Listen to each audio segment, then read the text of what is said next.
সকলকে জয় গুরু ও আমার প্রণাম।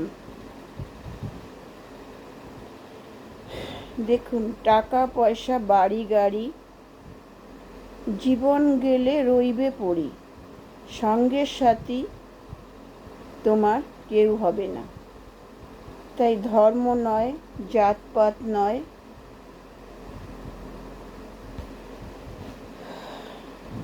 টাকা পয়সা ধন দৌলত নয়, শুধু ভালোবাসা। মানুষ, আমরা মানব জাতি, মানুষ, এটাই হবে আমাদের পরিচয়।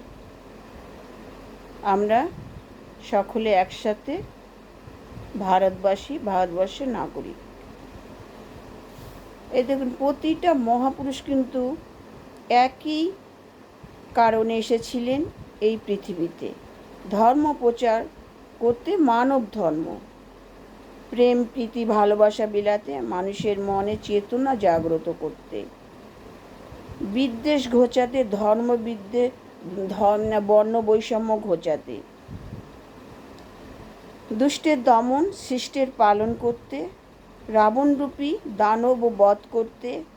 যেমন রামচন্দ্র রাবণকে বধ করেছিলেন, শ্রীকৃষ্ণ কংসকে ধ্বংস করেছিলেন, কংসবধ করেছিলেন, চৈতন্য মহাপ্রভু জগাই মাধাইকে কী করেছিলেন? সংশোধন করেছিলেন। এদের সংস্পর্শে কত পাপী তাপী উদ্ধার পেয়েছে। রামকৃষ্ণের সংস্পর্শে গিরিশ ঘোষ, নটি বিনোদিনী মুক্তি পেয়েছিলেন। চৈতন্য মহাপুরুষের সংস্পর্শে, চৈতন্য মহাপ্রভুর সংস্পর্শে জগাই মাধাই মুক্তি পেয়েছিল। স্বামী বিবেকানন্দের সংস্পর্শে এসেছিলেন, ভগ্নী নিবেদিতা, নিজেকে ভগ্নী নিবেদিতা করে তুলতে পেরেছিলেন। তেমনি অনুকূল ঠাকুরের সংস্পর্শে শত শত পাপী তাপী মানুষ উদ্ধার পেয়েছিলেন। যেমন কবি হেমচন্দ্র যেমন মাতাল ছিলেন, তেমনি ছিলেন চরিত্রহীন। তাকে কোষ্ঠী পাথরে ঘষে একটা খাঁটি সোনা তৈরি করেছিলেন শ্রী শ্রী ঠাকুর অনুকূল চন্দ্র। এবং পরে তিনি একজন বড় ঋত্বিক হয়েছিলেন, ঠাকুরের বাণী লেখক হয়েছিলেন। শত শত গান ঠাকুরের জন্য তিনি লিখে গেছেন। এরকম অনেক আছে, এরকম মানুষ অনেক আছে যারা ঠাকুরের সংস্পর্শে এসে একটা আদর্শ মানুষ তৈরি হয়েছিলেন। আজ দেশে যা শুরু হয়েছে ধর্ম নিয়ে কাটাছেঁড়া, দুর্নীতি, ধর্ষণ, খুন, দাঙ্গা, স্বৈরাচার শুরু হয়েছে, ধর্মের নামে রাজনীতি চলছে, কত নিচে নামিয়ে এনেছে এই ভারতবর্ষকে। দেখুন, সেই সুভাষচন্দ্রের ভারতবর্ষ, সেই রবীন্দ্রনাথ, সেই বিদ্যাসাগর, সেই ডক্টর বিধানচন্দ্র রায়, সেই মাস্টারদা সূর্য সেনের ভারতবর্ষ আজ কোথায়, কত নিচে নেমে গেছে। ভারতবর্ষ আজ কুলসিত হচ্ছে ভারতবর্ষ, ধর্ষণে, দুর্নীতিতে, অত্যাচারে, ব্যভিচারে ভারতবর্ষ আর কুলসিত আছে। মানব সেবার নামে চলছে মানুষের উপর অত্যাচার, ধর্ষণ, খুন, দুর্নীতি। এদের লক্ষ্য শুধু ক্ষমতার লড়াই, টাকার লড়াই, গদির লড়াই চলছে এদের মধ্যে। শিক্ষার দুর্নীতি, চাকরির দুর্নীতি, ব্যবসায় দুর্নীতি, হসপিটালে দুর্নীতি, শুধু দুর্নীতি আর দুর্নীতি, মারামারি, খুন খামারি। টিভি খুললেই কি দেখছি আমরা, এটা দেখতে পাচ্ছি। আর যেমন হয় না, মরার সময় হরির নাম, তাই চলছে দেশে রাজ্যে আমাদের। এত বছর ধরে মানুষ কত অসুবিধা ভোগ করেছে, ঠিক পরিষেবা পায়নি। এই তো রাজনীতি, দেখতে পাচ্ছি রাজনীতি কাকে বলে। আসুন আমরা ধর্ম ভুলে, সব ভুলে দেশকে বাঁচাই। আমরা ভারতবাসী, আমরা ভারতের নাগরিক, এটাই হোক আমাদের পরিচয়, আর কিছু নয়। সবাই ভেদাভেদ ভুলে গিয়ে সঠিক রাজা নির্বাচন করুন। কাম, ক্রোধ, লোভ, মদ, মাৎসর্য ভুলে গিয়ে দেশকে বাঁচান। সঠিক রাজা নির্বাচন করুন, এটাই হোক আমাদের অঙ্গীকার। শ্রী শ্রী ঠাকুর কিন্তু তখন বলে গেছেন, বর্তমান যুগের কথা বলে গেছিলেন, যে এই যে আধুনিক যুগে কি হতে পারে, কি হবে, সবই কিন্তু ঠাকুর বইতে লিখে গেছেন, আর সেটাই আমরা দেখতে পাচ্ছি। মানুষের মানবিকতা হারিয়ে গেছে, মানুষের বিবেক হারিয়ে গেছে। হ্যাঁ, মানুষ আর মানুষ নেই, মানুষ একটা হিংস্র পশুর থেকে বনের হিংস্র পশুর থেকেও হিংস্র হয়ে উঠেছে মানুষ। মানুষের মধ্যে নাই ভালোবাসা, নাই বিবেক বুদ্ধি, নেই মানবিকতা, হ্যাঁ, না নেই ভালো মানসিকতা।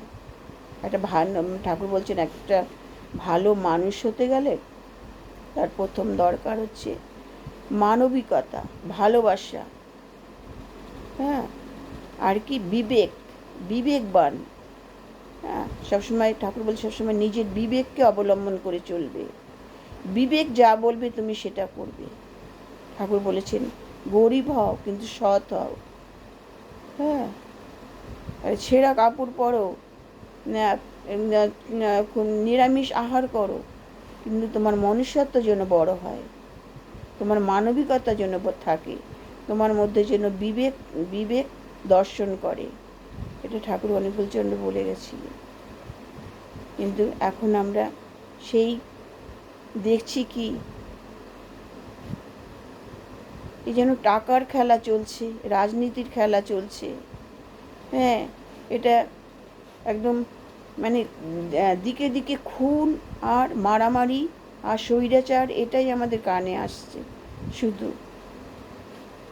এখন মানুষ এখন আতঙ্কে চলছে, কি হবে ঠিক মতো মানুষ ভোটটি দিতে পারবে তো? ভোটের দিনটা মানুষ গুনছে, মানুষের মধ্যে একটা আতঙ্ক ছড়িয়ে আছে। দেশে টিভি খুললে যা দেখতে পাচ্ছে মানুষ আর মানুষ নেই, মানুষ এখন হিংস্র হয়ে উঠেছে। মানুষ মানে নেতা মন্ত্রীরাই তো হিংস্র হয়ে উঠেছে, নেতা মন্ত্রীরা হিংস্র হয়ে উঠেছে। হ্যাঁ, তাই ঠাকুর বলেছেন যে আগে মানুষ, হ্যাঁ, মানুষ আপন টাকা পর, মানুষ আপন টাকা পর। বাড়ি গাড়ি ধন দৌলত কিছুই যাবে না, সবই পড়ে রবে, সঙ্গে যাবে শুধু কর্মফল। হ্যাঁ, কিছুই সঙ্গে যাবে না, শুধু কর্মের ফল। আর সেটাই হবে পরবর্তী জন্মে তুমি কীরকম জন্ম লাভ করবে, পুনর্জন্ম হবে তোমার, কীরকম জায়গায়, কীরকমভাবে, সেটাই কিন্তু তোমার এই জন্মের কর্মের ফলে হবে। কিন্তু এটা কিন্তু সকলকে জানা উচিত। আমরা কিন্তু ঈশ্বরকে ছাড়া, এই যে আমরা ভালো আছি, চলছি, অস্তিত্ব বজায় রেখে চলছি, এটা কিন্তু ঈশ্বর ছাড়া, ঈশ্বর করাচ্ছে তাই আমরা করছি, ঈশ্বরের করুণায় আমরা চলছি, এটা জানতে হবে। এই ভালো আছি, এই যে আমরা কাজ করছি, অস্তিত্বকে বজায় রেখেছি, এটা কিন্তু ঈশ্বরের দয়ায়।